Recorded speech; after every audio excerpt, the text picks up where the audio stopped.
वाइजक में शुभमन ने फिर गवाया। वापसी का मौका आलोचकों को जवाब देते देते बन गए खुद निशाना।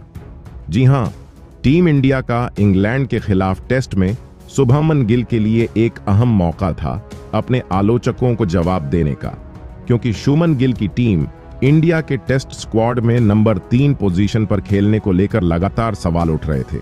उनकी मौजूदा फॉर्म सवालों के घेरे में थी इस अहम मौके पर, क्योंकि टीम के प्लेइंग 11 में विराट कोहली नहीं है, केएल राहुल नहीं है और तो और वजह टेस्ट की शुरुआत में ही रोहित शर्मा का भी विकेट गिर गया था।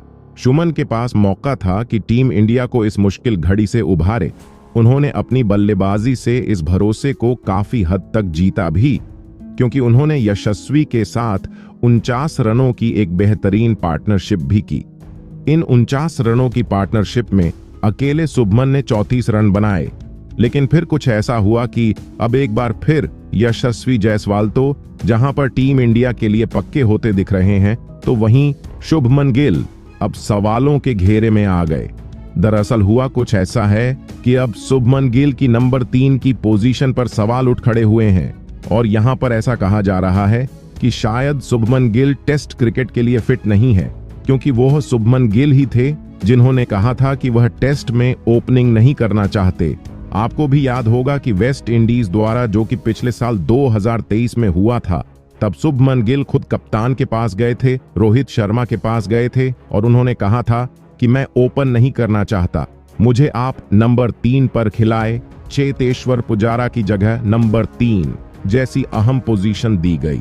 लेकिन उसके बाद से नंबर 3 पर जब से शुभमन गिल ने टेस्ट क्रिकेट में खेलना शुरू किया है, आज तक एक बार भी उनके बल्ले से हाफ सेंचुरी नहीं निकली। कैसा रहा है उनका वेस्ट इंडीज दौरे से टेस्ट क्रिकेट का प्रदर्शन, चलिए मैं अपनी रिपोर्ट में आपको बताता हूं। वेस्ट इंडीज दौरे पर शुभमन गिल ने 2 टेस्ट मैच खेले, 3 पारियां खेली, कुल 45 रन बनाए, 29 नॉट आउट उनका बेस्ट स्कोर था और बल्लेबाजी का औसत था 22-50 का, कोई सेंचुरी नहीं, कोई 50 नहीं। इसके बाद टीम इंडिया के लिए टेस्ट सीरीज की अगर बात करें तो साउथ अफ्रीका द्वारा अहम था। यहां पर भी शुभमन गिल टीम इंडिया का हिस्सा थे। 2 टेस्ट मैच में उन्हें 4 पारियां खेलने का मौका मिला और इन 4 पारियों में कुल इन्होंने 74 रन बनाए। नंबर 3 की पोजीशन पर खेलते हुए 62 रहा, 36 रनों का औसत थी, 18 पाइज, कोई सेंचुरी नहीं और कोई 50 नहीं। अब वाइजैक टेस्ट में उन्होंने जरूर 34 रनों की पारी खेली है, लेकिन अगर इंग्लैंड के खिलाफ भी मौजूदा टेस्ट सीरीज में उनके प्रदर्शन को देखा जाए तो अब तक 2 टेस्ट मैचों की 3 पारियों में शुभमन के बल्ले से कुल 57 रन निकले हैं। बल्लेबाजी का औसत 19 का है और स्ट्राइक रेट करीब 50 का तो है ही नहीं। तो यहां पर अब सवाल उठ खड़ा हुआ है कि क्या शुभमन गिल नंबर 3 की पोजीशन के लिए सही है या नहीं, क्योंकि आमतौर पर नंबर 3 की पोजीशन एक ऐसे बल्लेबाज को दी जाती है जो कि टीम इंडिया हो या फिर किसी भी टीम के लिए बैटिंग ऑर्डर में एक ढाल का काम करता है। राहुल द्रविड़ इस पोजीशन पर खेलते आए, चेतेश्वर पुजारा इस पोजीशन पर खेलते आए।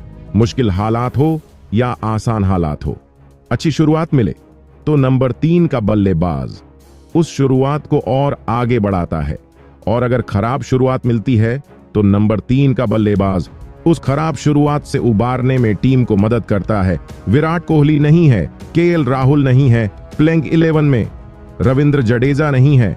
बल्लेबाजी पहले ही टीम की कमजोर दिख रही थी, उस पर टीम में रजत पाटीदार जैसे युवा खिलाड़ी का डेब्यू हो रहा था, तो बल्लेबाजी में अनुभव की भी कमी दिख रही थी।